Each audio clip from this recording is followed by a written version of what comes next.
Hi అండి, అందరు బాగున్నారా? మన గోదావరి స్టైల్లో చేపల పులుసు చేసుకుందాం పదండి. కేజీన్నర చేప తీసుకొచ్చామండి. దానికి సరిపడా చిన్న సైజు ఉల్లిపాయలు 4 అండి, 6 పచ్చిమిరపకాయలు, 1 టమాటాకాయ. ఉల్లిపాయలు ఇలాగ సన్నగా కట్ చేసుకోవాలండి.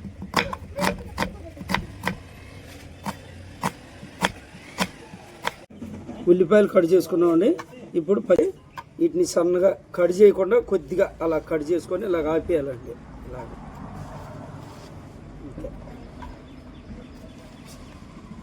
సగం సగం కట్ చేసుకోవాలన్నమాట. కడుక్కున్న చేపల ముక్కల్ని ఇలాగ వేసుకోవాలండి.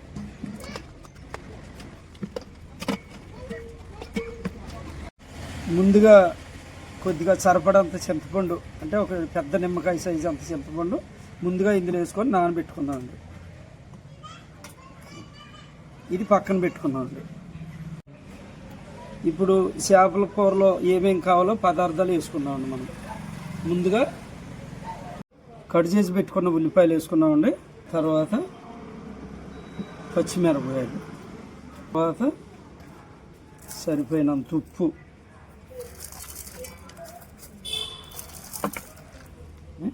ఇప్పుడు సరిపడా కొద్దిగా పసుపు, ఇప్పుడు సరిపడా కారం వేసుకుందామండి. ఎందుకంటే చేపల కూరలో కొద్దిగా కారం ఎక్కువగానే పడుతుంది. మీరు కావాలంటే కొద్దిగా తగ్గించేసుకోండి.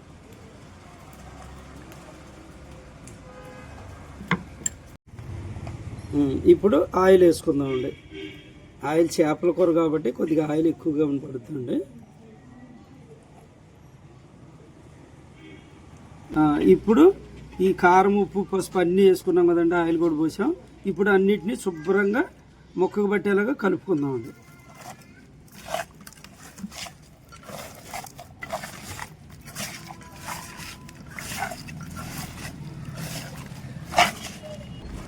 ఆయిల్ కొద్దిగా తక్కువగా ఉందండి, చాలేదు. చేపల కూర కాబట్టి కొద్దిగా ఎక్కువగానే వేసుకోవాలి. కొద్దిగా తక్కువ అయింది కాబట్టి ఇంకొద్దిగా ఎక్కువ వేసుకుంటున్నాను నేను.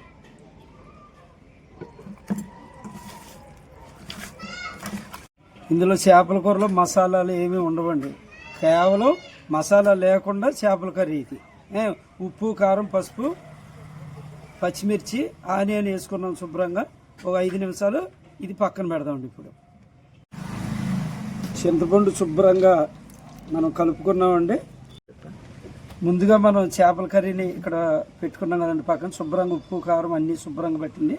ఆ తర్వాత ఇప్పుడు చింతపండు పులుసు పోసుకుందామండి.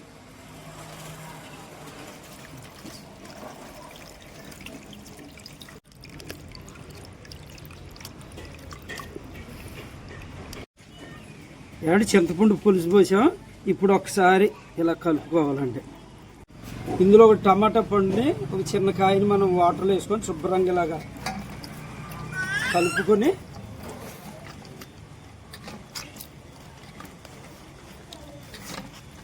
చేపల పులుసులో పోసుకుందామండి. ఎందుకంటే టేస్ట్ బాగుంటుంది టమాటా పడితే. టమాటాను శుభ్రంగా ఇలాగా మెత్తగా అయ్యేలాగా కలుపుకున్నామండి. కలుపుకున్నాక ఈ పైన తొక్కలు అవి ఉంటాయి, ఇవి తీసేయాలండి ఇలాగా.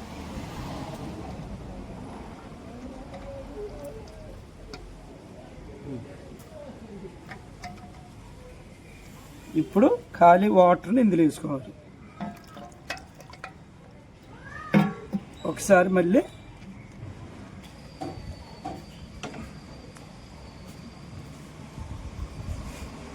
మసాలాలు లేకుండా మనం కర్రీ తయారు చేసుకుంటున్నామండి, చేపల కర్రీని. ఇది ఎలాగొచ్చిందో మీరు కూడా ట్రై చేసి ఎలాగొచ్చిందో కామెంట్ రూపంలో మాకు తెలియపరచండి. ఉప్పు, కారము అన్ని, పులుపు అన్నీ సరిపోయినాయేమో ఒకసారి టేస్ట్ చేసుకున్నాం.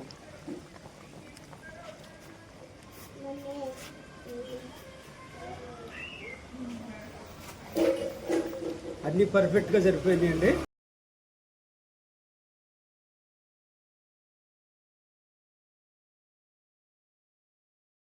చేపల కూర ఎంతవరకు ఉడికిందో ఒకసారి చూద్దాం రండి. ఎందుకంటే చేపల కూరలో మూత వేయకూడదండి అసలు. ఫస్ట్లో తీసేయాలి మనం. లాస్ట్గా అయిపోయింది కాబట్టి మూత వేసాను నేను.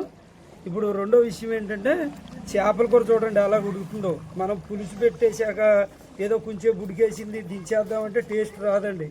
మొత్తం ముక్కలు పైకి వచ్చేసిన దాకా శుభ్రంగా ఉడకాలి. ఇది పులుసు దగ్గరగా అయిందండి కొద్దిగా. ఇప్పుడు మనం ఇందులో గరిటె కానీ ఏం పెట్టి కానీ కలపకూడదు. ఏదన్నా చిన్న క్లాత్ తీసుకొని ఇలా పట్టుకొని స్లోగా ఇలా కలుపుకోవాలండి. ఇంకొక 5 నిమిషాలు ఉడికితే సరిపోద్ది.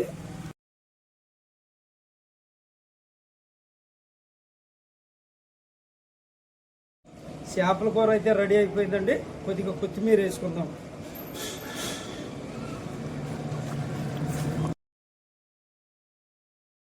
కొత్తిమీర వేసామండి. కర్రీ అయితే పర్ఫెక్ట్గా రెడీ అయిపోయిందండి.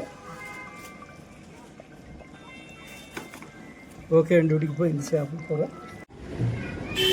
చేపల కూర అయితే చాలా పర్ఫెక్ట్గా ఉడికిందండి. ఎలా ఉందో చూద్దాం.